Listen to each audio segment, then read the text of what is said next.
Assalamualaikum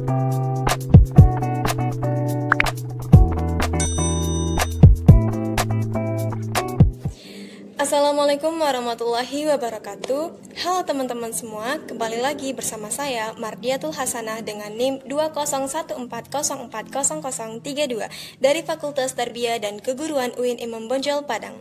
Pada kesempatan kali ini saya akan berbagi ilmu dengan teman-teman semua mengenai mata kuliah evaluasi pembelajaran matematika. Di sini saya akan membahas 7 pokok bahasan materi yang bertujuan untuk memenuhi tugas ujian tengah semester atau UTS dari ibu dosen kita, yakni Ibu Nita Putri Utami, MPD. Adapun pokok bahasan yang akan dibahas pada kesempatan kali ini adalah yang pertama, hakikat evaluasi. Yang kedua, subjek dan objek evaluasi dalam ranah afektif, kognitif, dan juga psikomotorik, serta teknik evaluasi dan rubrik penskoran. Lalu yang ketiga, taksonomi Bloom, alat evaluasi, tes dan non-tes, serta skala pengukuran. Kemudian yang keempat, tujuan instruksional dan syarat tes yang baik.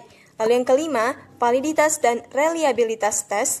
Yang keenam, kemampuan matematis khususnya tentang pemahaman konsep, komunikasi, penalaran tematik, dan pemecahan masalah. Dan yang terakhir, kemampuan matematis khususnya tentang koneksi, berpikir kritis, berpikir kreatif, dan literasi serta high order thinking. Baiklah teman-teman, untuk pembahasan selanjutnya, silakan simak video berikut dengan baik. Baiklah teman-teman semua, kita akan masuk ke pokok bahasan yang pertama, yaitu mengenai hakikat evaluasi. Jadi, di dalam hakikat evaluasi itu ada yang dinamakan dengan pengukuran. Pengukuran ini secara bahasa, jika diambil dari bahasa Inggris, yaitu measurement, yang dapat diartikan sebagai kegiatan yang dapat dilakukan untuk mengukur sesuatu. Secara istilah, pengukuran adalah pemberian angka terhadap suatu atribut atau karakteristik tertentu yang dimiliki oleh seseorang, hal, atau objek tertentu menurut aturan atau informasi yang jelas dan disepakati. Itu menurut para ahli. Nah, menurut James Lowsey dalam JELIS 3, pengukuran adalah proses pengumpulan data melalui pengamatan empiri. Sedangkan menurut Asmawi Zainul dan Nuhi Nasution mengartikan pengukuran sebagai pemberian angka kepada suatu atribut atau karakteristik tertentu menurut aturan atau formulasi yang jelas. Kemudian di dalam hakikat evaluasi itu ada yang dinamakan dengan penilaian.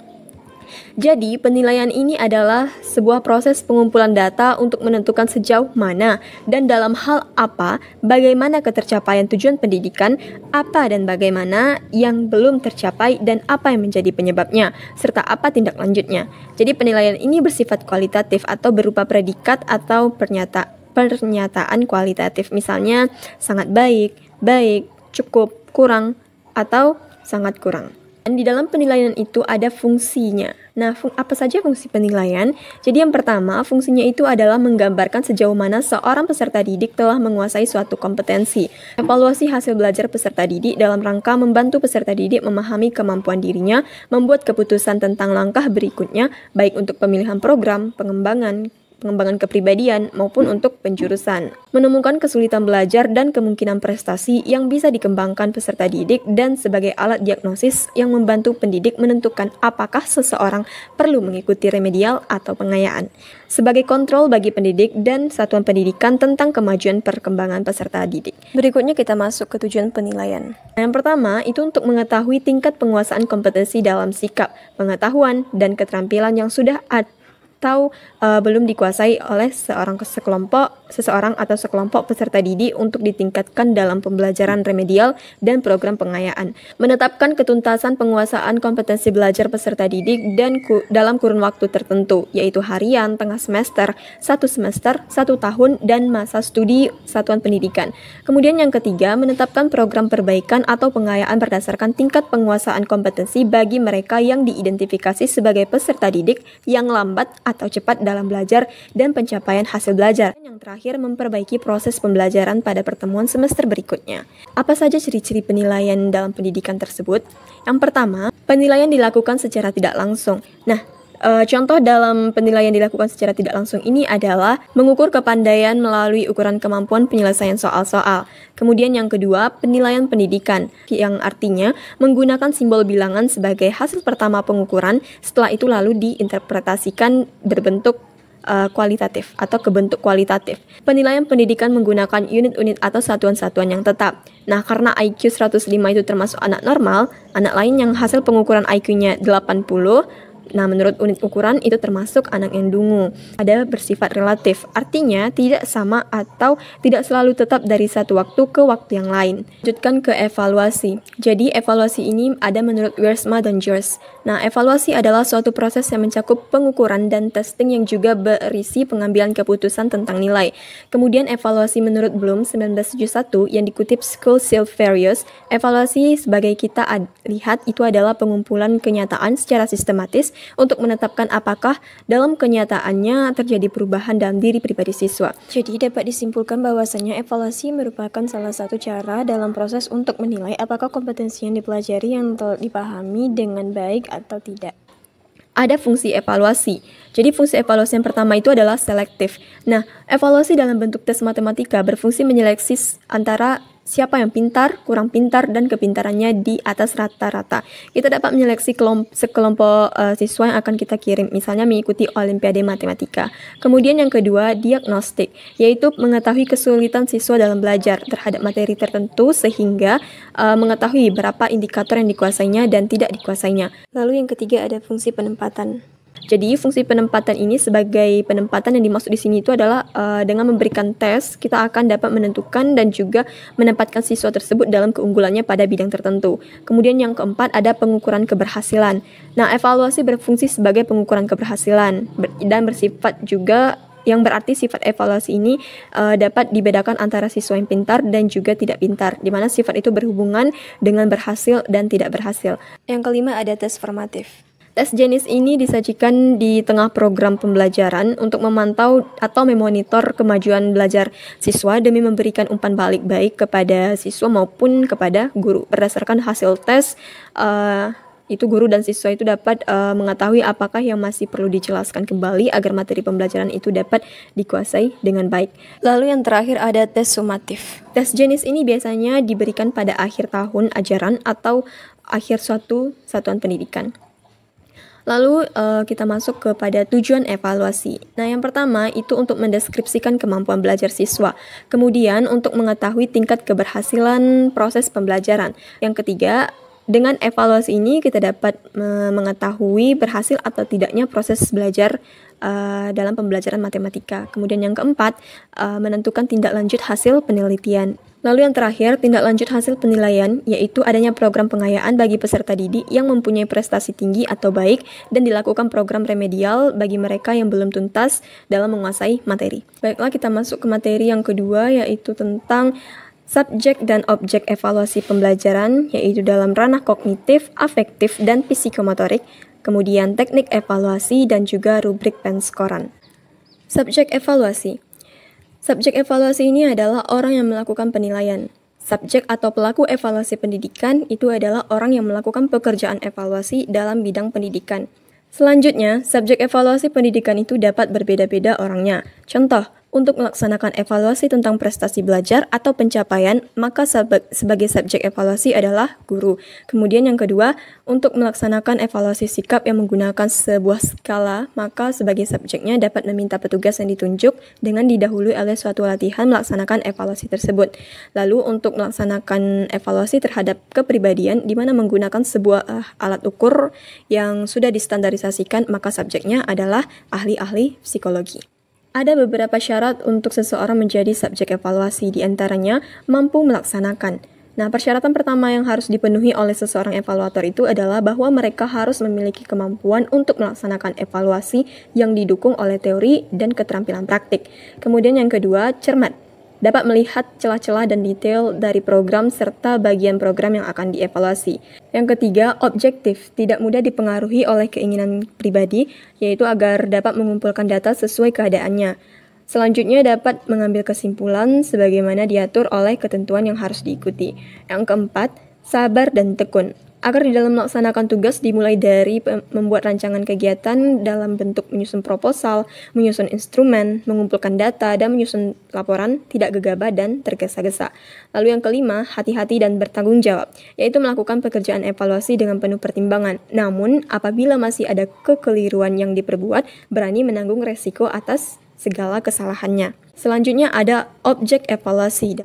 Objek atau sasaran evaluasi pembelajaran adalah segala sesuatu yang menjadi titik pusat pengamatan, karena evaluator menginginkan informasi tentang sesuatu tersebut. Kemudian jika dikaitkan dengan pembelajaran, maka objek evaluasinya adalah anak didik. Namun, jika dikaitkan dengan pengajaran, tentu saja objek evaluasinya adalah para pendidik. Objek evaluasi ini dibagi menjadi 3 ranah, yaitu kognitif, afektif, dan psikomotor. Yang pertama, ranah kognitif, yaitu ranah yang mencakup kegiatan mental atau kegiatan otak. Yang kedua, ada ranah afektif, yaitu ranah yang berkenaan dengan sikap dan juga nilai. Dan yang terakhir, ranah psikomotor, yaitu ranah yang berkaitan dengan keterampilan. Baiklah, kita akan membahasnya satu persatu. Yang pertama ada ranah kognitif. Nah, dalam ranah kognitif itu terdapat 6 jenjang proses berpikir. Yang pertama, pengetahuan atau hafalan atau ingatan atau knowledge. Nah, ini merupakan kemampuan seseorang untuk mengingat-ingat kembali atau mengenali kembali tentang nama, istilah, ide, gejala, kemudian rumus-rumus, dan sebagainya, tanpa mengharapkan kemampuan untuk menggunakannya. Lalu yang kedua, pemahaman atau comprehension adalah kemampuan seseorang untuk mengerti atau memahami sesuatu setelah sesuatu itu diketahui dan diingat. Jadi seorang peserta didik itu dikatakan memahami sesuatu apabila ia dapat memberikan penjelasan atau memberi uraian yang lebih rinci tentang hal itu, kemudian dia menggunakan kata-katanya sendiri. Yang ketiga, penerapan atau application adalah kesanggupan seseorang untuk menerapkan atau menggunakan ide-ide umum, tata cara ataupun metode-metode, prinsip-prinsip, rumus-rumus, teori-teori, dan sebagainya dalam situasi yang baru dan konkret. Lalu yang keempat, analisis. Ini merupakan kemampuan seseorang untuk merinci atau menguraikan suatu bahan atau keadaan menurut bagian-bagian yang lebih kecil dan mampu memahami hubungan di antara bagian-bagian atau faktor-faktor yang satu dengan faktor yang lainnya. Dengan menganalisis, itu diharapkan seseorang mempunyai pemahaman yang komprehensif dan dapat memilahkan integritas menjadi bagian-bagian yang tetap terpadu.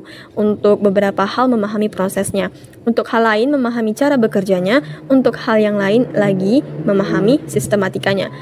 Kemudian yang kelima, sintesis. Sintesis adalah suatu proses yang memadukan bagian-bagian atau unsur-unsur secara logis sehingga menjelma menjadi suatu pola yang berstruktur atau berbentuk pola baru. Lalu yang terakhir, penilaian atau penghargaan atau evaluation. Ini merupakan kemampuan seseorang untuk membuat pertimbangan terhadap suatu situasi, nilai atau ide. Ketika seseorang diharapkan pada beberapa pilihan, maka orang tersebut akan mampu memilih satu pilihan terbaik. Selanjutnya kita masuk kepada ranah afektif. Jadi ranah afektif ini merupakan tipe hasil belajar siswa tampak pada tingkah lakunya, misalnya seperti perhatian terhadap pembelajaran, kemudian disiplin, motivasi belajar, menghargai guru dan teman sekelas, kebiasaan belajar, dan juga hubungan sosial. Ranah afektif ini juga merupakan kondisi afektif yang dapat diperoleh dengan melalui angket, inventarisir, atau pengamatan yang sistematif dan juga berkelanjutan. Misalnya sistematiknya itu adalah pengamatan mengikuti suatu prosedur tertentu. Kemudian yang berkelanjutannya itu pengukuran dan penilaian yang dilakukan secara terus-menerus. Selanjutnya, pembagian ranah afektif ini menurut Cradwell itu ada 5. Yang pertama, penerimaan atau menaruh perhatian. Penerimaan atau menaruh perhatian yaitu kesediaan menerima rangsangan dengan memberikan perhatian kepada rangsangan yang datang kepadanya. Penerimaan ini juga bisa diartikan sebagai kemauan untuk memperhatikan suatu kegiatan atau objek.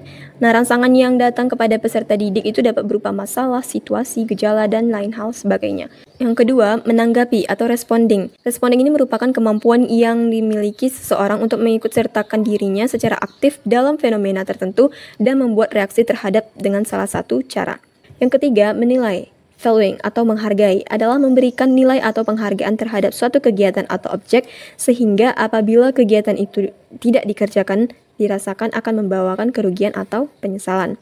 Yang keempat, mengorganisasikan atau mengatur, yaitu mempertemukan perbedaan nilai sehingga terbentuk nilai baru yang lebih universal yang membawa kepada perbaikan umum. Nah, ini merupakan pengembangan dari nilai ke dalam suatu sistem organisasi, termasuk di dalamnya hubungan satu nilai dengan nilai lain. Yang kelima, karakterisasi adalah menjadikan nilai-nilai yang diorganisasikan untuk tidak hanya menjadi pedoman perilaku, tetapi juga menjadi bagian dari pribadi dalam perilaku sehari-hari. Jadi, karakterisasi ini merupakan keterpaduan semua sistem nilai yang telah dimiliki seseorang yang mempengaruhi pola kepribadian dan juga tingkah laku. Selanjutnya, kita masuk kepada ranah psikomotor. Jadi ranah psikomotor ini adalah ranah yang berkaitan dengan keterampilan atau skill atau juga kemampuan yang bertindak setelah seseorang menerima pengalaman belajar tertentu. Hasil belajar psikomotor ini tampak dalam bentuk keterampilan atau skill dan kemampuan bertindak individu. Jadi ada 6 tingkatan keterampilan, diantaranya gerakan refleks atau keterampilan pada gerakan yang tidak sadar. Kemudian yang kedua, keterampilan pada gerakan-gerakan dasar. Kemampuan perseptual, termasuk di dalamnya membedakan visual, auditif, motoris, dan lain-lain. Kemampuan di bidang fisik, misalnya kekuatan, keharmonisan, dan juga ketepatan. Yang kelima, gerakan-gerakan skill, mulai dari keterampilan sederhana sampai pada keterampilan yang kompleks. Dan yang terakhir, kemampuan yang berkenaan dengan komunikasi non-diskursive, seperti gerakan ekspresif dan juga interpretatif. Teknik evaluasi ranah kognitif, afektif, dan psikomotor. Nah, teknik evaluasi hasil belajar terkandung dari alat-alat evaluasi hasil belajar. Secara garis besar, ada 2 kelompok teknik evaluasi yang dapat digunakan oleh seorang guru dalam usahanya mencari informasi yang diperlukan. Kedua kelompok tersebut yaitu tes dan non-tes. Yang pertama, teknik evaluasi menggunakan cara tes, yaitu di dalamnya berupa suatu set atau lebih item pertanyaan atau pertanyaan yang relevan dengan tujuan tes yang digunakan oleh seorang guru. Kemudian yang kedua, teknik evaluasi yang juga banyak digunakan di dalam kelas adalah teknik evaluasi melalui non-tes. Untuk teknik tes ini adalah suatu alat atau prosedur yang sistematis dan objektif untuk memperoleh data-data atau keterangan-keterangan yang diinginkan seseorang dengan cara yang boleh dikatakan cepat atau tepat. Sebagai alat evaluasi belajar, tes minimal mempunyai beberapa fungsi diantaranya untuk mengukur tingkat penguasaan terhadap seperangkat materi atau tingkat pencapaian terhadap seperangkat tujuan tertentu. Lalu yang kedua, untuk menentukan kedudukan atau perangkat siswa dalam kelompok tentang penguasaan materi atau pencapaian tujuan pembelajaran tertentu. Jika ditinjau dari bentuk kegunaannya, maka tes dibedakan menjadi 4, yaitu tes penempatan, tes diagnostik, tes formatif, dan tes sumatif. Lalu yang kedua ada teknik non-tes. Anas Sudijono membagi teknik evaluasi non-tes dalam 4 macam, yaitu pengamatan, wawancara, angket, dan pemeriksaan dokumen. Sedangkan Zainal Arifin membagi teknik non-tes ke dalam 10 macam, yaitu observasi, wawancara, skala sikap, daftar cek skala penilaian, angket, studi kasus, catatan insidental, sosiometri, dan inventori kepribadian. Di sini ada yang dinamakan dengan aspek kognitif, yaitu dengan tes tertulis, tes lisan, dan penugasan dalam menggunakan instrumen penilaian, pilihan ganda, dan juga uraian. Kemudian yang kedua ada aspek afektif, yaitu dengan menggunakan teknik observasi. Dan yang terakhir, aspek psikomotorik, yaitu dengan menggunakan teknik-teknik praktik dan juga portofolio. Selanjutnya, pembahasan yang terakhir dari sebab 2 ini adalah rubrik penskoran. Jadi, rubrik ini merupakan panduan penilaian yang menggambarkan kriteria yang diinginkan guru dalam menilai atau memberi tingkatan dari hasil pekerja siswa. Rubrik perlu memuat daftar karakteristik yang diinginkan yang diperlukan ditujukan dalam suatu pekerjaan siswa disertai dengan panduan yang mengevaluasi masing-masing karakteristik tersebut. Kemudian tujuan dari penilaian rubrik ini adalah siswa diharapkan secara jelas memahami dasar penilaian yang akan digunakan untuk mengukur suatu kinerja siswa. Kedua pihak, guru dan juga siswa, akan mempunyai pedoman bersama yang jelas tentang tuntutan kinerja yang diharapkan. Rubrik juga diharapkan untuk dapat menjadi pendorong atau motivator bagi siswa dalam proses pembelajaran. Dalam pengembangan rubrik perlu diperhatikan beberapa langkah. Donald Sipirka dan Ellen B. Smith 1995 menyebutkan bahwa langkah-langkah pengembangan rubrik itu adalah sebagai berikut. Yang pertama, menentukan konsep, keterampilan, atau kinerja yang akan di-asesmen. Kemudian yang kedua, merumuskan atau mendefinisikan atau menentukan urutan konsep atau keterampilan yang akan di-asesmen dalam rumusan atau definisi yang menggambarkan aspek kognitif dan juga aspek kinerja. Yang ketiga, menentukan konsep atau keterampilan yang terpenting dalam tugas yang harus di-asesmen. Yang keempat, menentukan skala yang akan di-asesmen. Yang kelima, mendeskripsikan kinerja mulai dari yang diharapkan sampai dengan kinerja yang tidak diharapkan, atau secara gradual. Jadi deskripsi konsep atau keterampilan kinerja tersebut dapat diikuti dengan memberikan angka pada setiap gradasi atau member deskripsi gradasi. Yang keenam, melakukan uji coba dengan membandingkan kinerja atau hasil kinerja dengan rubrik yang telah dikembangkan. Yang ketujuh, berdasarkan hasil penilaian terhadap kinerja atau hasil kerja dari uji coba tersebut, kemudian dilakukan revisi terhadap deskripsi kinerja maupun konsep dan keterampilan yang akan diasesmen. Yang kedelapan, memikirkan kembali tentang skala yang digunakan. Yang kesembilan, merevisi skala yang digunakan. Selanjutnya ada jenis rubrik penskoran. Yang pertama, rubrik holistik, yaitu pedoman penilaian untuk menilai berdasarkan kesan keseluruhan atau kombinasi sebuah kriteria. Nah, contohnya seperti tabel yang disajikan seperti ini. Jadi di sini ada aspek atau dimensi yang akan dinilai, di mana ada kemampuan komunikasi, penguasaan materi, kemampuan menghadapi pertanyaan, penggunaan alat peraga presentasi, dan juga ketepatan menyelesaikan masalah. Jadi di sini untuk menilainya ada sangat baik, kemudian kurang, kemudian cukup, kemudian baik, dan sangat baik. Ini sangat tidak baik ya. Selanjutnya ada rubrik analitik. Rubrik analitik ini merupakan pedoman penilaian yang memiliki tingkatan kriteria penilaian yang mendeskripsikan dan diberikan skala penilaian atau skor penilaian. Di sini ada aspek dimensi yang akan dinilai, ada organisasi, ada isi, kemudian kita mengisi skala penilaiannya tersebut, di mana skala penilaiannya itu kecil dari 20 itu merupakan sangat kurang, sedangkan antara 21 sampai 40 itu merupakan penilaian yang kurang, kemudian 41 sampai 60 skala penilaiannya adalah cukup, dan 61 sampai 80 skala penilaiannya baik dan sangat baik ketika skornya adalah melebihi atau besar sama dari 81. Nah, aspek dimensi yang dinilai itu biasanya organisasi, isi, kemudian ada gaya presentasi. Selanjutnya ada rubrik skala persepsi. Rubrik skala persepsi ini adalah pedoman penilaian yang memiliki tingkatan kriteria penilaian yang tidak dideskripsikan, namun tetap diberikan skala penilaian atau skor penilaiannya. Seperti ini. Grade-nya itu ada seperti yang tadi juga, sangat kurang, kurang, cukup, baik, dan juga sangat baik. Nah, kriteria penilaiannya apa saja yang akan kita nilai pada suatu tes tersebut. Baiklah, kita masuk ke materi atau pokok bahasan yang ketiga, yaitu mengenai taksonomi Bloom, alat evaluasi, yang itu tes dan juga non-tes, serta skala pengukuran. Untuk yang pertama kali, kita akan masuk ke taksonomi Bloom, yaitu mengenai pengertian.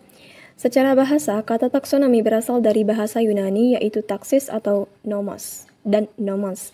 Taksis berarti pengaturan atau divisi, dan nomos itu berarti hukum.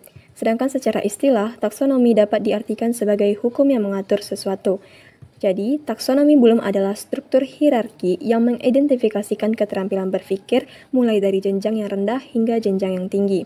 Ada beberapa jenis dari taksonomi Bloom ini, di mana dia memiliki 3 ranah. Yang pertama, ranah kognitif, yaitu remember, mengingat, understand, memahami, apply, menerapkan, analyze, menganalisis, evaluate, menilai, dan create, mencipta.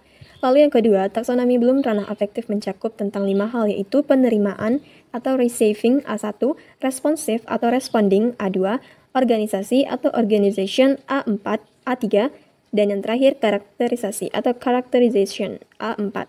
Taksonomi Bloom ranah psikomotorik mencakup tentang 5 hal, yaitu peniruan P1, manipulasi P2, ketetapan P3, artikulasi P4, dan pengalamiahan P5. Selanjutnya ada contoh soal. Yang pertama, C1, pengetahuan atau mengingat. C2, yaitu pemahaman atau memahami. C3, penerapan atau menerapkan. C4, yaitu untuk analisa atau menganalisis. C5, yaitu sintesis dan mengevaluasi. Yang pertama ada sintesis atau taksonomi Bloom lama. Yang C5 mengevaluasi, yaitu taksonomi Bloom revisinya. Selanjutnya untuk yang C6, yaitu untuk evaluasi atau mencipta. Yang pertama itu terbagi 2, evaluasi taksonomi Bloom lama. Untuk C6 mencipta atau taksonomi Bloom revisi. Lalu pembahasan yang kedua yaitu alat evaluasi, yaitu tes dan non-tes.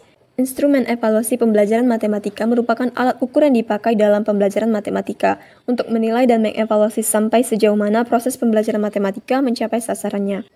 Yang pertama kita akan membahas tes. Jadi, tes ini adalah sebagai alat dan memiliki prosedur sistematis yang dipergunakan untuk mengukur dan menilai suatu pengetahuan atau penguasaan objek ukur terhadap seperangkat konten dan juga materi tertentu. Tes ini berfungsi sebagai alat untuk mengukur prestasi. Yang kedua, tes ini berfungsi sebagai motivator dalam pembelajaran. Yang terakhir yaitu persyaratan untuk melanjutkan ke jenjang yang lebih tinggi. Penggolongan atau jenis-jenis tes alat evaluasi ini, yang pertama dilihat dari bentuk jawaban peserta didik. Nah, ini dibagi menjadi 3 jenis. Yang pertama, tes tertulis. Ini sering disebut sebagai tes atau paper test yang merupakan tes yang menuntut jawaban dari peserta didik dalam bentuk tulisan. Jadi tes tertulis ini terbagi lagi menjadi tes subjektif. Kemudian tes subjektif ini terbagi lagi menjadi extend response test atau tes uraian bebas. Contoh, jelaskan alasan mengapa sistem ekonomi yang dianut suatu negara berbeda-beda. Kemudian yang kedua ada restrict response test atau tes uraian terbatas. Ada beberapa ragam tes uraian terbatas, antara lain yang pertama tipe jawaban melengkapi, lalu yang kedua tipe jawaban singkat. Selanjutnya, setelah tes subjektif, kita akan masuk ke tes objektif. Secara umum, ada 3 bentuk tes objektif, yaitu true-false test atau tipe benar-salah. Yang kedua, tipe menjodohkan atau matching.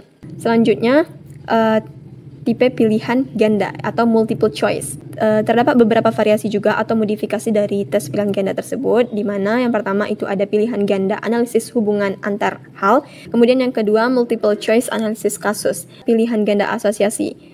Yang keempat, pilihan ganda dengan diagram, grafik, tabel, dan sebagainya.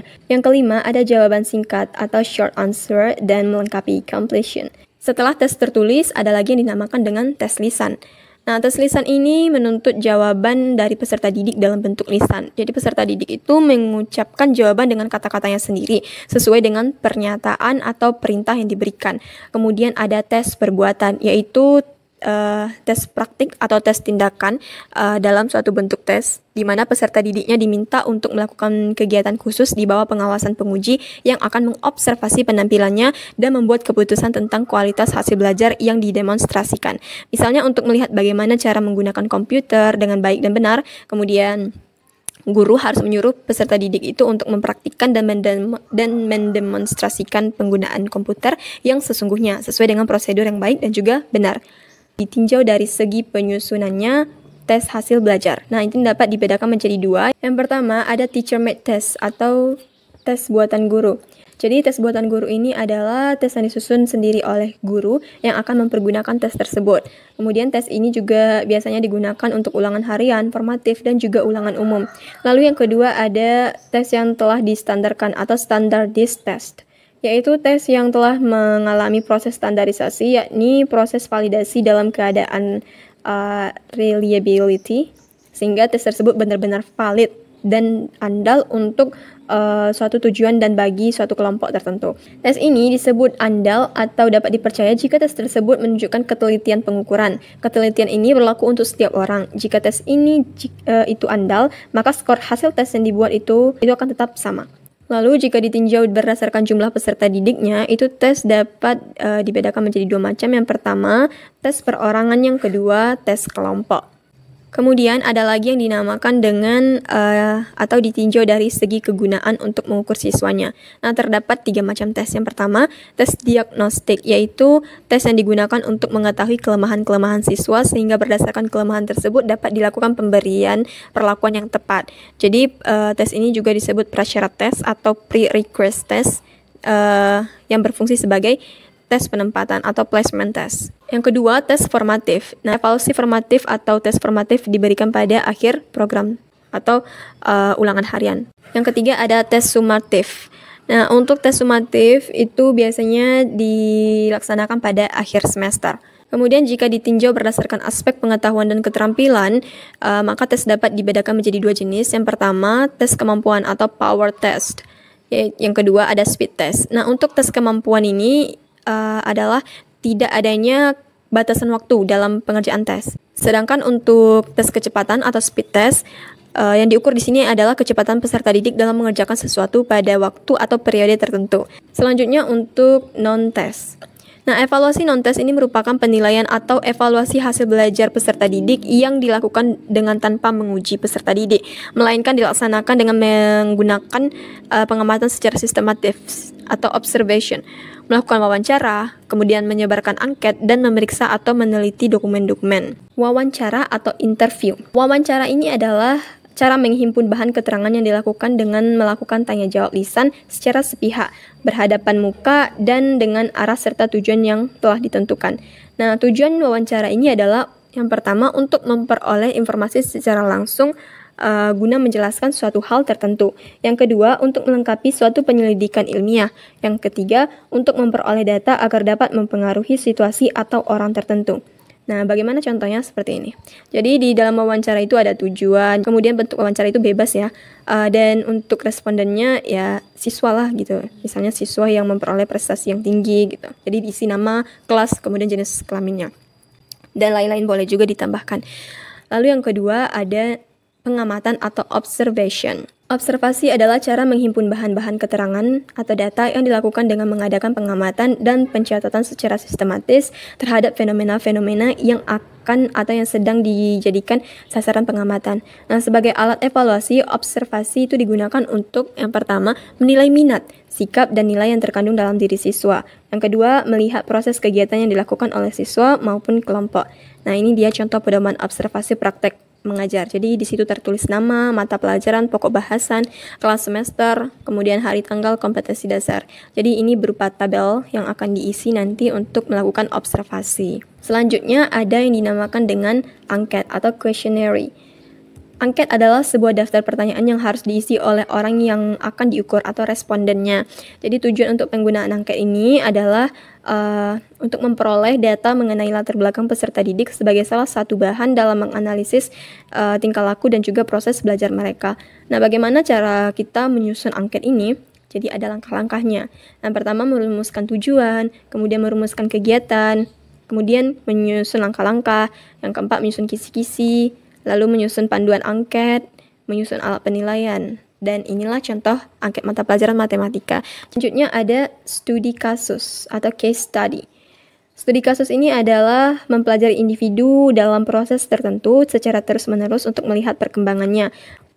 Lalu yang kelima ada sosiometri. Sosiometri ini adalah suatu penelitian untuk menemukan pola pertalian dan kedudukan seseorang dalam suatu kelompok. Langkah yang ditempuh guru dalam sosiometri itu ada 3. Yang pertama, pemilihan teman. Nah, di sini guru menyuruh semua murid itu untuk memilih teman-temannya yang disenangi secara berurutan. Nah, sebanyak 1 atau 2. Jadi dalam memilih itu anak perlu disebutkan alasannya mengapa dia harus memilih teman itu. Nah, misalnya seperti ini. Namanya Tono, kelasnya sekian, teman yang saya pilih Chandra karena gini seperti itu. Lalu langkah yang kedua yaitu pembuatan tabel. Guru membuat tabel dalam materi tes sosiometri dari data yang telah diperoleh dalam langkah pemilihan umum. Jadi seperti ini tabelnya. Misalnya namanya A, B, C, D, E, dia terus milih teman siapa seperti itu. Dan yang terakhir langkah pembuatan gambar atau sosiogram. Selanjutnya ada daftar cek. Daftar cek ini adalah suatu daftar yang berisi subjek dan aspek-aspek yang akan diamati. Daftar cek banyak manfaatnya, di antara lain membantu guru untuk mengingat-ingat apa yang harus diamati dan dapat memberikan informasi kepada stakeholder. Nah, contoh dari daftar ceknya seperti ini. Nah, untuk daftar cek tentang kebiasaan belajarnya barulah dibuat seperti ini. Nama, kelas, kegiatan diskusinya bagaimana, seperti itu.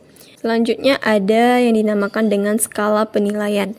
Nah, untuk skala penilaian tidak hanya mengukur secara mutlak atau tidaknya variabel tertentu, tetapi lebih jauh mengukur bagaimana intensitas gejala yang ingin diukur. Contohnya seperti ini. Sopan santun gitu kan, tolong menolong. Jadi seorang anak itu apakah dia sopan santun gitu. Kalau iya berarti sangat setuju misalnya, atau tidak setuju, atau ragu, atau sangat ragu, seperti itu. Dan yang terakhir ada skala sikap. Sikap merupakan suatu kecenderungan tingkah laku untuk berbuat sesuatu dengan cara, metode, teknik, dan pola tertentu terhadap dunia sekitarnya, baik berupa orang-orang maupun berupa objek-objek tertentu. Jadi salah satu model untuk mengukur sikap yaitu dengan menggunakan skala sikap atau yang biasanya dikembangkan oleh Likert atau skala Likert. Jadi langkah-langkahnya itu ada seperti ini. Memilih variabel efektif, kemudian membuat beberapa pertanyaan, mengklasifikasikan pernyataan, kemudian menentukan jumlah gradual atau phrase atau angka gitu kan. Selanjutnya menyusun pernyataan dan pilihannya, lalu menguji coba, lalu membuang butir-butir pernyataan yang kurang baik, dan yang terakhir melaksanakan penilaian. Nah, bagaimana contoh dari skala sikap ini? Ini dia seperti tabel berikut. Jadi ada sikap di sini. Saya mempersiapkan diri untuk menerima pelajaran matematika. Nah, apakah sangat setuju atau tidak setuju atau tidak tahu atau sangat tidak setuju seperti itu. Misalnya kalau setuju kita checklist sangat setuju gitu. Selanjutnya ada skala pengukuran. Nah, skala pengukuran merupakan kesepakatan yang digunakan sebagai acuan untuk menentukan panjang pendeknya interval yang ada dalam alat ukur. Sehingga alat ukur tersebut bila digunakan dalam penelitian akan menghasilkan data kuantitatif. Ada beberapa macam-macam dari skala pengukuran. Yang pertama skala nominal, yaitu skala yang paling sederhana disusun menurut jenis atau kategorinya atau fungsi bilangan yang hanya sebagai simbol untuk membedakan sebuah karakteristik dengan karakteristik lainnya. Kemudian yang kedua ada skala ordinal, yaitu angka-angka yang diberikan di mana angka tersebut mengandung pengertian tingkatan. Nah, skala nominal ini digunakan untuk mengurutkan objek dari yang terendah ke yang tertinggi atau sebaliknya. Seperti ini, contoh dari skala ordinal. Misalnya kita mengurutkan dari nomor 1 sampai 10 dengan nama siswanya seperti ini. Kemudian nilai tesnya kita urutkan dari yang tertinggi hingga yang terendah. Baru kita ranking dia dari 1 sampai 10. Selanjutnya ada skala interval, yaitu dapat memberikan informasi yang lebih dibandingkan dengan skala nominal dan juga skala ordinal. Di dalam skala interval ini juga menunjukkan tinggi rendah, kemudian besar kecil, dan juga jenisnya. Contoh tabel dari skala interval itu adalah sebagai berikut. Nah, untuk skala pengukuran yang terakhir ada skala rasio, yaitu memiliki interval yang sama antara satu angka dengan angka lainnya dan digunakan untuk mengukur variabel tertentu. Data rasio ini adalah data di mana antara interval yang satu dengan yang lainnya mempunyai jarak yang sama dan mempunyai nilai 0 yang tetap. Misalnya berat badan A sama dengan 35 kg dan berat badan B sama dengan 70 kg. Jadi dapat dinyatakan dengan skala rasio bahwasannya berat A itu dan B adalah 1:2. Baiklah teman-teman, kita akan masuk lagi ke pokok bahasan selanjutnya, yaitu tujuan instruksional dan juga syarat tes yang baik. Tujuan instruksional.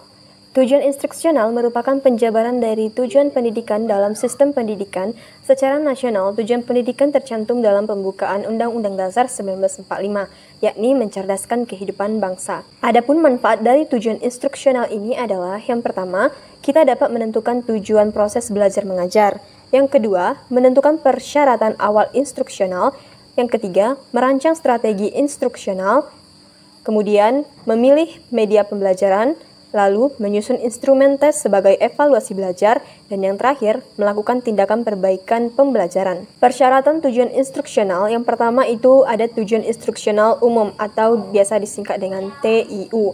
Tujuan instruksional umum ini adalah hasil belajar yang diharapkan yang dinyatakan secara umum dan berpedoman pada perubahan tingkah laku dalam kelas. Benjamin S. Bloom membagi tujuan instruksional menjadi 3 kawasan menurut jenis kemampuan yang tercantum di dalamnya. Yang pertama, tujuan yang mempunyai titik berat kemampuan berpikir disebut tujuan dalam kawasan kognitif. Nah, yang termasuk dalam kawasan kognitif ini adalah kemampuan mengingat, memahami, menerapkan, menganalisis, mensintesis, dan mengevaluasi sesuatu. Adapun tujuan yang mempunyai fokus keterampilan melakukan gerak fisik disebut tujuan dalam kawasan psikomotor.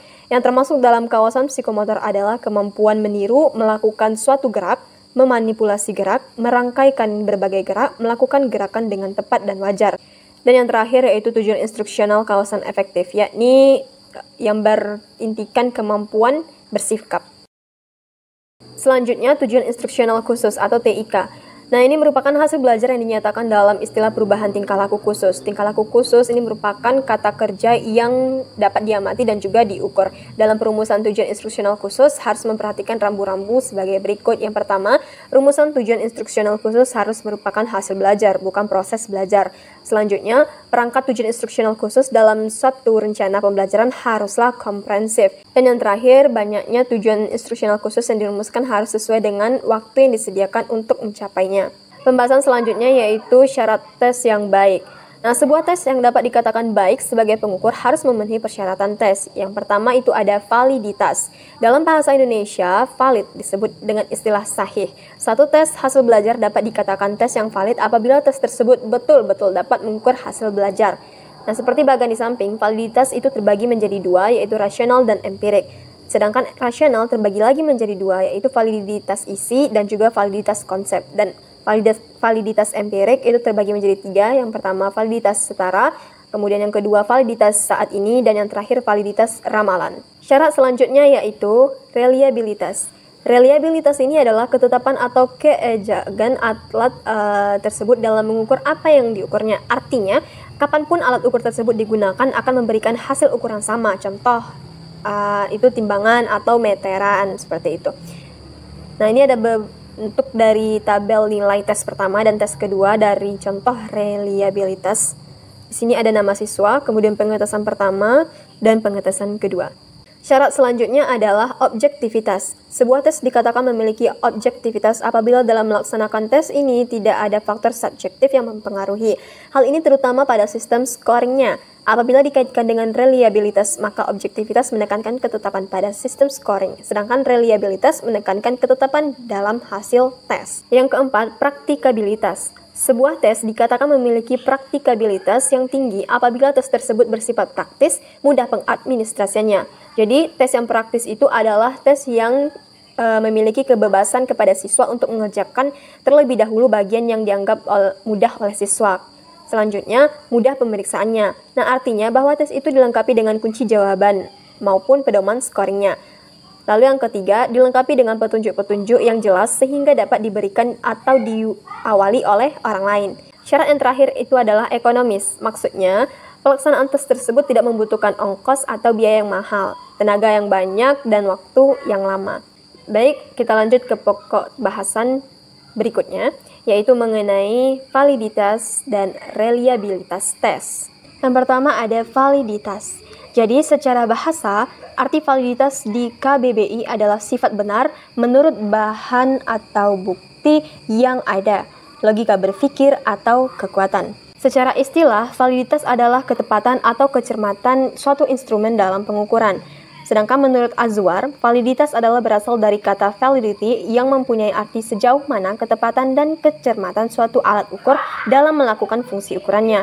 Jadi, validitas evaluasi adalah validitas yang merupakan derajat kemampuan suatu tes yang mengukur apa yang hendak diukur. Secara tidak langsung, ini meliputi tes dan skala yang terdiri atas jumlah tugas yang dipilih untuk berfungsi sebagai indikator hasil belajar. Berdasarkan pelaksanaannya, validitas dapat dikelompokkan menjadi dua jenis. Yang pertama, validitas logik atau teoretik. Validitas teoretik ini adalah validitas alat evaluasi yang dilakukan berdasarkan pertimbangan atau judgement teoretik atau logika yang dilakukan oleh para ahli atau orang yang dianggap ahli. Ada 3 macam yang termasuk dalam validitas teoretik ini. Yang pertama, validitas isi. Validitas isi untuk mengetahui sejauh mana suatu tes mampu mengukur tingkat penguasaan terhadap isi atau materi tertentu sesuai dengan tujuan pengajaran atau sejauh mana pertanyaan, tugas atau bukti dalam suatu tes atau instrumen mampu mewakili secara keseluruhan dan proporsional perilaku sampel yang dikenal tes tersebut. Maksudnya, tes yang dapat representatif mewakili keseluruhan materi yang diujikan atau materi yang seharusnya dikuasai secara proporsional. Yang kedua ada validitas konstruk. Validitas konstruk adalah suatu kerangka psikologi mengacu pada sesuatu konsep yang tidak tampak tetapi secara harfiah konsep itu digunakan dalam penyusunan instrumen dalam perilaku yang diamati. Kemudian yang terakhir validitas muka atau face validity. Validitas muka ini bisa juga dimaknai sebagai validitas bentuk soal berupa pertanyaan atau suruhan, atau validitas tampilan yang diartikan sebagai keabsahan susunan kalimat atau kata-kata dalam soal sehingga jelas pengertiannya atau tidak menimbulkan tafsiran lain. Di samping validitas logik, ada juga dinamakan dengan validitas empirik atau kriterium. Validitas empirik ini adalah validitas yang ditentukan berdasarkan kriteria, baik itu kriteria internal maupun kriteria eksternal. Contoh, predictive validity atau validitas ramalan, dan concurrent validity atau validitas kongruen atau bandingan. Untuk pembahasan yang kedua yaitu mengenai reliabilitas. Secara bahasa, reliabilitas menurut Kamus Besar KBBI perihal sesuatu yang bersifat reliable atau bersifat andal. Sedangkan secara istilah, reliabilitas adalah sejauh mana pengukuran dari satu konsep tetap konsisten setelah dilakukan berulang-ulang terhadap subjek dan dalam kondisi yang sama. Menurut Sugiono, reliabilitas adalah sejauh mana hasil pengukuran dengan menggunakan objek yang sama akan menghasilkan data yang sama. Jadi, reliabilitas ini adalah indeks yang menunjukkan sejauh mana suatu alat ukur dipercaya atau dapat diandalkan. Kemudian ada alat evaluasi untuk reliabilitas. Yang pertama, tes tunggal. yaitu tes yang terdiri dari satu perangkat atau satu set yang dikenakan terhadap sekelompok subjek dalam satu kali pelaksanaan. Yang kedua, tes ulang. Tes ulang ini adalah tes yang terdiri dari seperangkat tes yang dikenakan terhadap sekelompok subjek 2 kali. Dan yang terakhir, tes equivalent yang terdiri dari 2 perangkat, di mana soal-soal pada perangkat pertama equivalent dengan soal-soal pada perangkat kedua, soal-soal yang memuat konsep sama tetapi soal tersebut tidak persis sama. Baiklah teman-teman, kita akan melanjutkan ke pokok bahasan berikutnya, yaitu mengenai kemampuan matematis, khususnya tentang pemahaman konsep, komunikasi, penalaran matematik, dan pemecahan masalah. Kemampuan matematis adalah kemampuan untuk menghadapi permasalahan baik dalam matematika maupun kehidupan nyata. Di sini, saya akan membahas kemampuan matematis dalam 4 pembahasan. Yang pertama, pemahaman konsep. Yang kedua, kemampuan komunikasi matematis. Yang ketiga, penalaran matematis. Dan yang terakhir, pemecahan masalah matematis. Baiklah, kita masuk ke yang pertama, yaitu pemahaman konsep. Pemahaman konsep adalah menekankan pada kemampuan peserta didik untuk mengerti suatu konsep matematika yang dimiliki oleh peserta didik dalam rangka menangkap makna dan mengerti benar mengenai ide atau pengertian pokok serta dapat mengungkapkan kembali ilmu yang diperolehnya mengenai matematika yang sedang dipelajari baik itu secara lisan maupun tulisan. Nah, adapun bentuk kisi-kisi dari pemahaman konsep adalah sebagai berikut. Di sini terdapat indikator pemahaman konsep, kemudian indikatornya, dan nomor butir soal. Selanjutnya kita masuk ke contoh soal dari pemahaman konsep tersebut. Di sini ada 3 soal, di mana soal yang pertama yaitu buatlah 2 bentuk aljabar yang merupakan suku 2 serta jelaskan mengapa kedua bentuk tersebut disebut aljabar suku 2, dan begitu juga seterusnya. Soal kedua dan juga soal ketiga. Untuk kunci jawabannya sendiri, kita membuat kunci jawaban sesuai dengan jawaban yang sebenarnya ini. Lalu ada bentuk dari rubrik penskoran pemahaman konsep. Nah, seperti ini. Jadi di dalam rubrik penskoran pemahaman konsep itu kita menuliskan indikator, kemudian nomor soalnya, kemudian untuk nomor soal tersebut ada skor dan uraiannya bagaimana gitu. Nah, lalu pokok bahasan yang kedua yaitu kemampuan komunikasi matematis. Jadi, kemampuan komunikasi matematis ini dapat diartikan sebagai suatu kemampuan siswa dalam menyampaikan sesuatu yang diketahuinya melalui peristiwa dialog atau saling hubungan yang terjadi di lingkungan kelas, di mana terjadi pengalihan pesan. Ada bentuk dari kisi-kisi kemampuan komunikasi matematis. Di sini ada kisi-kisi pada satuan pendidikan sekolah menengah pertama. Nah, di mana di sini ada standar kompetensi, kemudian kompetensi dasar, terus materinya apa. Jadi di dalam materi itu apa aja indikatornya, dan setiap indikator memiliki nomor soal masing-masing. Kemudian untuk contoh soal dari kemampuan komunikasi matematis itu sendiri seperti ini. Nah, bagaimana cara kita menjawab soal yang pertama? Ini ada kunci jawabannya.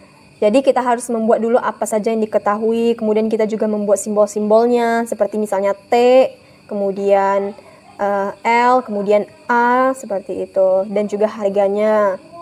Ditanya biaya yang diperlukan untuk menanami tanaman. Sehingga dapatlah hasilnya Rp1.620.000.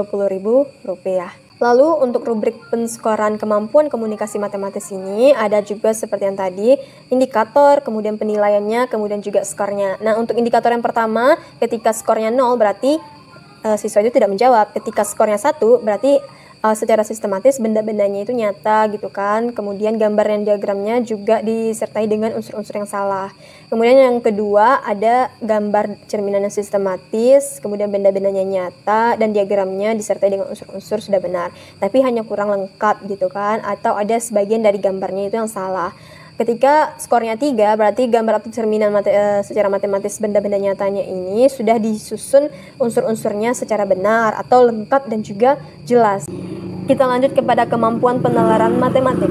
Penalaran matematis atau mathematical reasoning merupakan penalaran yang diperlukan untuk menentukan apakah sebuah argumen matematika benar atau salah dan juga dipakai untuk membangun suatu argumen matematika. Kemampuan penalaran matematis merupakan kemampuan yang sangat penting dan harus dimiliki siswa dalam memecahkan masalah matematika. Nah, bagaimana kisi-kisinya? Ada yang dinamakan dengan aspek, kemudian indikator, kemudian jumlah soal atau materi pokoknya, dan jenis soal, kemudian nomor soal. Nah, kita langsung saja masuk ke soal. Jadi, soal-soalnya itu seperti ini. Bangun di bawah ini termasuk jajar genjang atau belah ketupat. Nah, berikan alasanmu. Kemudian untuk menyelesaikan dan seterusnya, apakah kedua cara ini dapat digunakan? Jelaskan. Selanjutnya kita menjawab dari soal-soal tersebut. Ini jawaban nomor 1, kemudian skornya berapa? Jawaban nomor 2, skornya berapa? Kemudian jawaban nomor 3, 4, 5, dan hasil dari maksimum itu harus 100 ya, gitu. Untuk rubrik penskoran sama juga seperti yang tadi, levelnya 0, 1, 2, 3, 4 gitu. Kategorinya sama juga seperti yang tadi. Nah, untuk konversi skor tes tertulis, di mana skor maksimum itu kan 20 untuk satu soal kan. Jadi konversinya itu bisa kita kalikan nanti. Untuk rubrik penskorannya ini sambungan yang tadi. Nah, di mana cara kita mengalikannya? Jadi untuk cara kita mendapatkan skor tes kemampuan penalaran adiktif ini adalah dengan jumlah dari skor yang diperoleh per jumlah skor maksimum dikali 100. Oke, next. Kemampuan pemecahan masalah. Menurut Robert L. Solow, Mawadah 2015, pemecahan masalah adalah satu pemikiran yang terarah secara langsung untuk menentukan solusi atau jalan keluar untuk suatu masalah yang spesifik. Nah, untuk kisi-kisinya sendiri itu ada indikator pemecahan masalah, kemudian indikator soalnya, kemudian tahap-tahap pemecahan masalahnya, dan nomor soal.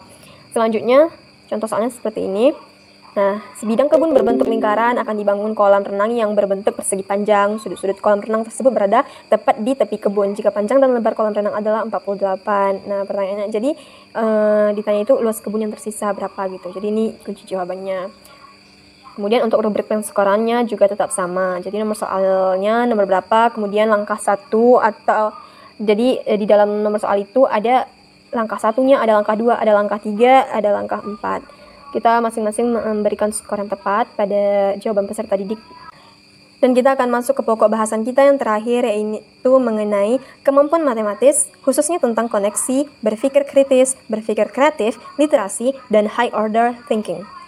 Jadi, kemampuan koneksi matematis ini adalah kemampuan seseorang dalam memperlihatkan hubungan internal dan eksternal matematika, yang meliputi koneksi antar topik matematika, koneksi dengan disiplin ilmu lain, dan koneksi dengan kehidupan sehari-hari. Adapun kisi-kisi dan contoh soal dari kemampuan koneksi matematis adalah sebagai berikut. Jadi di sini terdapat kompetensi dasar, materi, aspek kemampuan koneksi matematis, indikator soalnya, dan soal, serta nomor soalnya. Lalu bagaimana dengan jawaban? Nah, kita juga menjawab pertanyaan-pertanyaan yang ada di dalam kisi-kisi tersebut. Jadi ini adalah kunci jawaban yang telah saya buat. Lalu ini sambungannya. Nah, jadi yang ditanya itu kan luas segitiga BCD. Nah, di sini hasil akhirnya adalah 520 cm². Untuk rubrik penskoran kemampuan koneksi matematis itu sendiri adalah kita harus melihat indikatornya per indikator. Jadi ini saya ambil indikator yang pertama, yaitu mengidentifikasi hubungan berbagai representasi, konsep, dan prosedur matematik. Nah, untuk respon siswanya ada yang tidak ada jawaban, ada yang kurang tepat, ada yang kurang tepat juga, namun jawabannya tepat. Kemudian dapat mengidentifikasi konsep, tapi jawabannya tidak tepat. Lalu ada juga lagi yang dapat mengidentifikasi konsep, namun jawabannya tepat. Nah, inilah yang paling sempurna, makanya saya diberi skor 4. Sedangkan untuk jawaban 0 itu tidak ada jawaban, dan skor 1 itu jawabannya adalah kurang tepat dan jawabannya juga tidak tepat. Lalu skor 2 itu jawabannya tidak kurang tepat, namun jawabannya ada juga yang tepat. Kemudian untuk yang skor 3 itu dia dapat mengidentifikasi konsep, namun jawabannya itu tidak tepat, seperti itu. Kemudian ada kemampuan berpikir kritis. Jadi kemampuan berpikir kritis ini adalah kemampuan untuk menginterpretasikan, menganalisis, dan mengevaluasi ide dan argumen. Kemampuan berpikir kritis saat ini itu sudah dianggap sebagai kemampuan dasar yang sangat penting untuk dikuasai, seperti halnya kemampuan membaca dan juga menulis. Nah, seperti apa kisi-kisinya? Jadi kisi-kisinya itu ada kompetensi dasar juga, kemudian indikator, kemudian aspek yang diamati seperti mengidentifikasi, memecahkan masalah, mengevaluasi, menganalisis. Nah, indikator penyampaian kemampuan berpikir kritis ada menemukan fakta, mengidentifikasi yang diketahui, kemudian menemukan dan mendeteksi hal-hal penting, dan juga menentukan informasi dari soal. Untuk soalnya sendiri seperti ini. Gambar di bawah menunjukkan bagian atap dari sebuah bangunan. Jika lebar bangunan 8,4 meter dan jarak atap ke langit-langit 1,2 meter, hitunglah berapa sudut kemiringan atap dengan langit-langit. Kemudian soal yang kedua seperti ini. Nah, jawaban untuk nomor 1 itu, jadi yang diketahui itu kan lebar bangun gitu kan. Kita tulis dulu yang diketahui, kemudian ditanyakan apa saja, baru kita tulis penyelesaiannya. Jadi aspek berpikir kritisnya di sini itu ada mengidentifikasi, kemudian memecahkan masalah, kemudian mengevaluasi. Jadi kesimpulannya itu dinamakan dengan evaluasi. Lalu kunci jawaban yang kedua seperti ini. Sama ya. Nah, untuk rubrik penskoran kemampuan berpikir kritis itu sendiri adalah tetap sama. Jadi aspek yang diukur itu apa gitu kan. Misalnya mengevaluasi. Nah, skornya itu ada 0 sampai 4. Kemudian yang kedua ada mengidentifikasi. Skornya juga ada 0 sampai 4. Dan yang terakhir yaitu menghubungkan. Skornya tetap sama 0 sampai 4. Tergantung bagaimana respon siswa terhadap soal. Selanjutnya ada kemampuan berpikir kreatif. Nah, berpikir kreatif adalah sebuah kebiasaan dari pikiran yang dilatih dengan memperhatikan intuisi, menghidupkan imajinasi, mengungkapkan kemungkinan-kemungkinan baru, membuka sudut pandang yang menakjubkan, dan membangkitkan ide-ide yang tidak terduga. Untuk kisi-kisi kemampuan berpikir kreatif itu ada aspek keterampilannya seperti berpikir lancar, berpikir luwes, berpikir asli, dan berpikir merinci. Sedangkan dalam bentuk soalnya itu ada seperti ini. Nah, sebuah akuarium berbentuk balok tanpa tutup memiliki ukuran panjang 70 cm, lebarnya 40, tingginya 50. Jadi akuarium tersebut itu akan digunakan menggunakan kaca bening. Jadi berapa persegi kaca yang diperlukan untuk membuat akuarium tersebut gitu kan. Nah, untuk kunci jawabannya bisa kita tulis seperti luas alasnya berapa, kemudian luas samping kanan kiri, kemudian luas depan belakang. Jadi luas totalnya ini kita tambahin atau kita jumlahin semua. 2.800 tambah 7.000 tambah 4.000 yaitu 13.800 cm². Untuk rubrik penskorannya, jadi di sini ada aspek yang diukur. Yang pertama orisinalitas, kemudian yang kedua ada kelancaran, lalu yang ketiga ada kelenturan, dan yang keempat ada elaborasi. Kemudian kemampuan literasi matematika. Nah, kemampuan literasi matematika dapat didefinisikan sebagai kemampuan siswa untuk merumuskan, menggunakan, dan menginterpretasikan matematika dalam berbagai konteks pemecahan masalah kehidupan sehari-hari secara efektif. Untuk kisi-kisinya itu hanya ada seperti ini. Satuan pendidikannya misalnya di SMA, dan di sini ada indikatornya. Indikator kemampuan literasi matematis itu seperti siswa dapat menggunakan pengetahuan untuk menyelesaikan soal dan menyelesaikan masalah yang konstekstual. Siswa dapat menginterpretasikan masalah dan menyelesaikannya dengan rumus dan lain hal sebagainya. Untuk soalnya, nah, sebuah tetangga diletakkan pada sebuah menara tinggi 4 meter dan bentuk sudut dengan tanah berbentuk sudut 60 derajat. Buatlah sketsa pada permasalahan tersebut. Buatlah pemisalan dari sketsa tersebut, misalnya X, Y, Z, sesuai dengan data yang telah diketahui. Kemudian hitunglah panjang tangga tersebut. Lakukan penyelesaian dan tentukan kesimpulannya. Jadi di kemampuan literasi matematis ini kita disuguhkan oleh soal-soal yang istilahnya seperti cerita gitu ya. Jadi istilahnya dia itu menggunakan lebih banyak kata-kata atau kalimat dibandingkan dengan angka-angka. Kita juga menjawabnya sama seperti yang tadi, itu diketahui, kemudian ditanya, kemudian dijawab. Untuk kunci jawabannya ini nomor 2, kemudian nomor selanjutnya. Nah, 3. Dan untuk rubrik penskorannya berarti kita akan menilai dari aspek yang diukur. Nah, misalnya siswa itu dapat menggunakan pengetahuan dan menyelesaikan soal konstekstual yang konteksnya umum. Jadi ketika siswa itu tidak ada jawaban, skornya 0. Ketika siswa itu menggunakan pengetahuan untuk menyelesaikan soal tetapi itu belum benar gitu kan, belum sepenuhnya benar, berarti skornya 1. Kemudian ketika siswa itu menyelesaikan soal dengan sebagian benar gitu kan, atau hampir sempurna lah, berarti skornya 2. Dan ketika siswa menggunakan pengetahuannya untuk menyelesaikan soal dengan benar atau sempurna, berarti kita memberikan skornya 3. Begitu juga dengan siswa menginterpretasikan masalah dengan menyelesaikan rumus. Lalu menggunakan prosedur dengan baik dalam menyelesaikan soal. Dan yang terakhir, high order thinking. Kemampuan matematika high order thinking ini adalah kemampuan merumuskan, menggunakan, dan menafsirkan matematika dalam berbagai konteks yang di dalamnya berupa bernalar secara matematis, berpikir tingkat tinggi, dan menggunakan konsep, prosedur, fakta, dan alat matematika dalam menjelaskan fenomena. Untuk kisi-kisi high order thinking seperti ini, yaitu ada kompetensi dasar, indikator soal gitu kan. Jadi indikator dari high order thinking ini atau soal-soal dari HOTS ini ada yang di C4, C5, C6 seperti itu. Jadi biasanya berkisar antara C4 dan juga C5 serta C6. Nah, soal-soalnya itu tergolong agak sulit ya. Cuman karena kita kan di sini disuruh untuk berpikir lebih tinggi seperti itu. Nah, kita di sini disuguhkan dengan gambar dan juga cerita, terus bagaimana kita cara menjawabnya. Seperti ini. Jadi kita harus mengilustrasikan masalah terlebih dahulu, kemudian kita misal-misalkan, kemudian kita jawab dan dapatlah hasilnya nanti. Untuk rubrik penskorannya sendiri itu ada conversi score, di mana skor jawaban per skor maksimal dikali 100. Untuk skor jawaban itu adalah skor yang diperoleh dari skor pilihan ganda ditambah skor yang diperoleh dari tes uraian. Kemudian skor maksimalnya total skor 1 ditambah total skor 2. Baiklah teman-teman, mungkin sekian yang dapat saya sampaikan. Jika ada salah dan janggal, saya mohon maaf dan saya akhiri dengan alhamdulillahirrabbilalamin. Assalamualaikum warahmatullahi wabarakatuh. Semoga ilmu yang diterima bermanfaat untuk kita semua ya. Bye-bye.